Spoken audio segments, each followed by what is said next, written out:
if you're new to my page, I'm professionally diagnosed with dissociative identity disorder, and here are some things I do to make my life with it a little bit easier. I want to make a note that this stuff is really hard for us to do. A lot of alters don't do it. It's more of a goal for us and something that we are trying to start little by little. One thing that we do is keep a switch log, meaning that we try our best to track what alters are fronting and when, and the trigger if we know it. This is a lot harder to do than it may seem.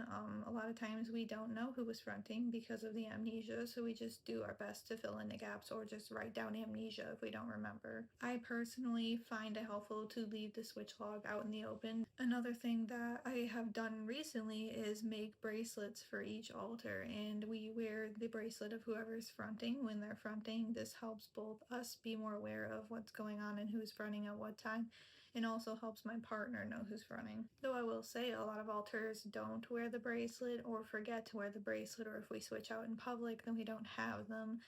There are actually a lot of alters in my system who don't want to be known and who don't want to announce their presence. Another thing that we do is try to keep a list of alters and things that we know about them. Things like their gender, what type of trauma they hold, the role in the system, stuff like that. We write this stuff down when we find out about it because otherwise we can forget. I've had so many times in my life where I have remembered something, then forgot it, and then remembered it, then forgot it again. Documenting things helps prevent that. I do this mainly in my mind, though you can write it down, is try to keep a system map. This is just basically a documentation of how alters are connected and how they relate to each other. Another big thing that helps us is having a journal, just allowing any alter to write anything that they want. Our journal is very, very chaotic because alters will just write whatever they want, wherever they want, whenever they want. This helps a lot with communication and allowing alters to express themselves. I've also found that it's a good way to process trauma and get my thoughts onto paper, even if that does just mean like angrily scribbling or drawing or whatever. Another thing that we found helpful is just trying to stay as grounded as we possibly can throughout the days while not resisting switches, because if I need to switch, there's a reason for it.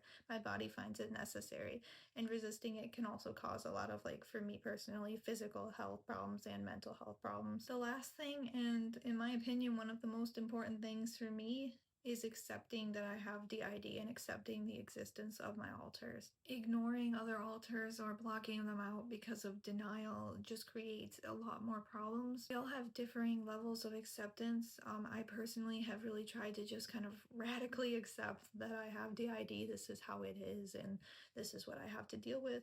It's very difficult, and all alters seem to be at kind of a different level of accepting or not accepting. Some are still in full-blown denial. Those are just a few things that I thought of that helped me personally with my dissociative identity disorder, and hopefully somebody else will find something helpful in what I said too.